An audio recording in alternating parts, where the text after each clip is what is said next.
ओम शांति।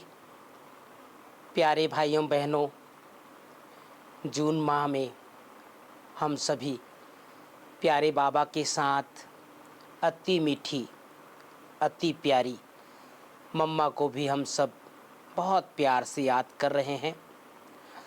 कल हमने आप सबको एक सुंदर बात बताई कि कैसे प्यारी मम्मा का बाल्यकाल बीता, कहाँ तक मम्मा ने पढ़ाई किया, कौन सी स्कूल में पढ़ी और साथ ही मम्मा की कितनी बहनें थी।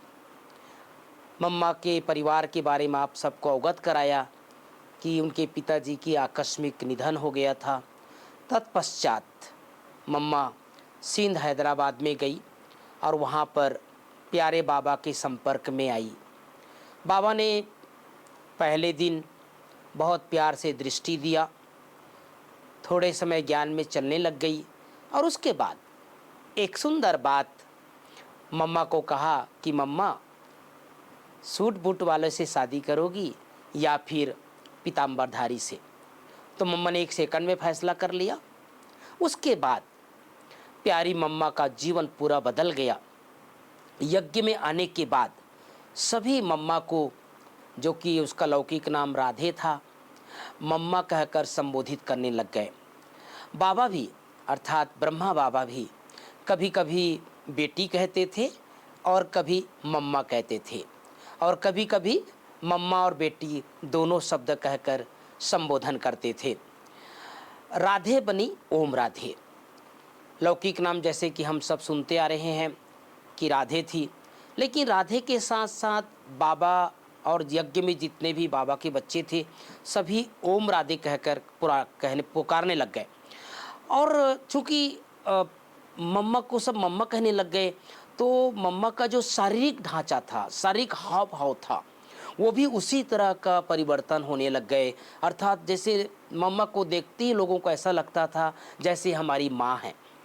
मेरे मन में बहुत दिनों से ये प्रश्न उठता था भाई बहनों कि आखिर मम्मा को सबसे पहली बार किसने मम्मा कहा? क्या शिव बाबा ने कहा? क्या ब्रह्मा बाबा ने कहा?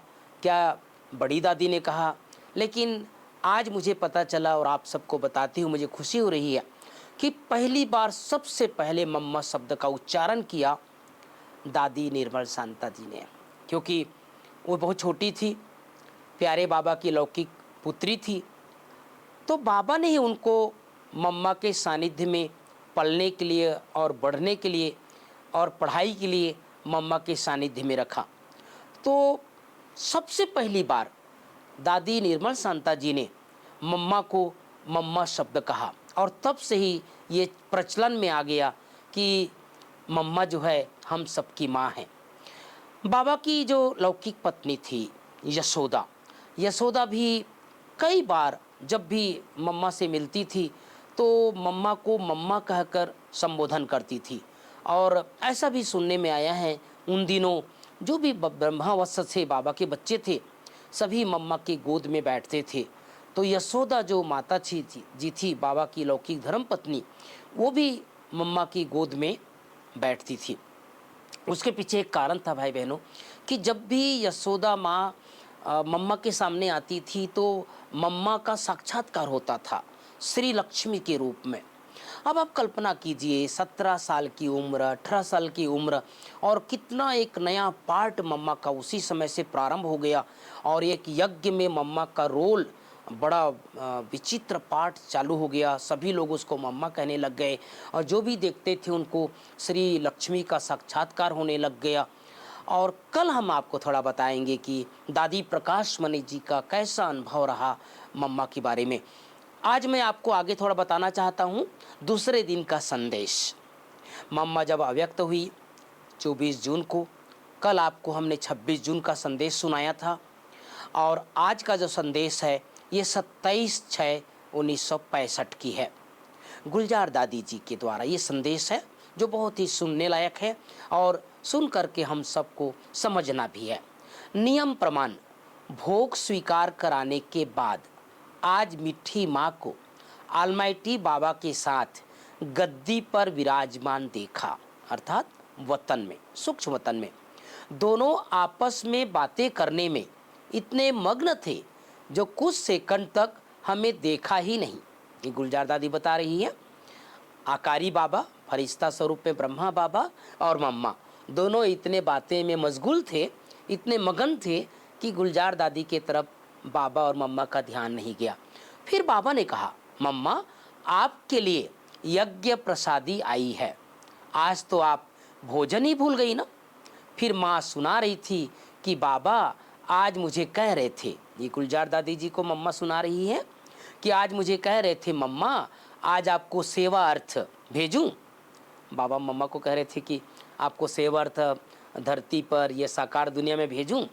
तो मैंने कहा, अर्थात मम्मा ने कहा, बाबा अभी तो मैं वतन में ही रहूंगी, जैसे साकार बाबा के साथ रही हूँ वैसे ही आकारी वतन में भी आपके साथ रहूंगी। फिर मम्मा को सब अनन्य बच्चों की याद दी। हम सब समझ सकते हैं कि मम्मा जब अव्यक्त हुई तो बाबा के बच्चे कैसे मम्मा को याद करते थे, कैसा वो दृश्य रहा होगा। तो गुलजार दादी जी ने मम्मा को कहा कि सभी ने आपको बहुत बहुत याद दी है। तब कहते हैं कि फिर मम्मा को सब अन्य बच्चों की याद दी। बस याद देते ही ऐसे महसूस हुआ जैसे कि माँ के नयनों रूपी दूरबीन में एक एक वत्स की प्रेम संपन्न याद की मूर्त बस रही थी और एक एक से मुलाकात हो रही थी। जैसे मम्मा के सामने सारे ब्रह्मा वत्स वतन में दिखाई दे रहे थे और एक एक से मम्मा वतन में मुलाकात कर रही थी। एक एक वत्स की प्रेम संपन्न याद की मूर्त बस रही थी और एक एक से मुलाकात हो रही थी। उस समय माँ के नयन बच्चों के स्नेह में गीले हो रहे थे। ये माँ और बच्चों का प्यार है भाई बहनों, कि कैसे माँ का वो स्नेह रूपी वो मोती, वो नयन गीले हो रहे थे। उस समय माँ के नयन बच्चों के स्नेह में गीले हो रहे थे। माँ ने कहा, मम्मा सबसे मिलने के लिए चलेगी। माँ को कहा, गुलजार दादी ने कहा, मम्मा आप सबसे मिलने के लिए चलेगी। तो मम्मा बोली, जैसे बाबा चलाएंगे वैसे मैं चलूँगी। बाकी बाबा मुझे बहुत बहलाते हैं। क्या क्या बहलाते हैं वतन में, बाबा मम्मा को कैसे वतन में बहला रहे हैं, वो मम्मा ने कहा मैं कल सुनाऊंगी। तो प्यारे भाइयों बहनों, ये सुंदर संदेश आप सब अनेक बार सुने और इसके ऊपर चिंतन करें। वो दृश्य सामने लाएं कि कैसे मम्मा का एक तरफ वो बाल्यकाल, कैसे यज्ञ में मम्मा का वो सुंदर सेवा का पाठ प्रारंभ हुआ और दूसरे तरफ जब मम्मा अव्यक्त हुई, संपन्न हुई, तो वतन में क्या रूपरेखा थी, वतन में क्या दृश्य था, इसके बारे में हम सब चर्चा कर रहे हैं, आप सबको भी सुना रहे हैं। क्योंकि ये जून माह है तो कल हम दो बातें सुनाएंगे। दादी प्रकाश मणि, आप सब अनेक भाई बहनें दादी की पालना लिए हैं, हमने भी दादी की अनेक बार पालना ली है।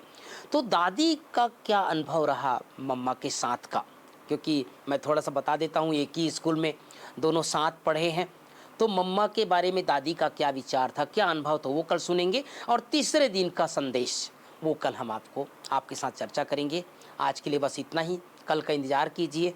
सुंदर ये परिचर्चा आप सबके सामने प्रस्तुत कर रहे हैं और ऐसा लग रहा है जैसे वो जून माह 1965 का दृश्य हमारे आंखों के सामने घूम रहा है। ओम शांति।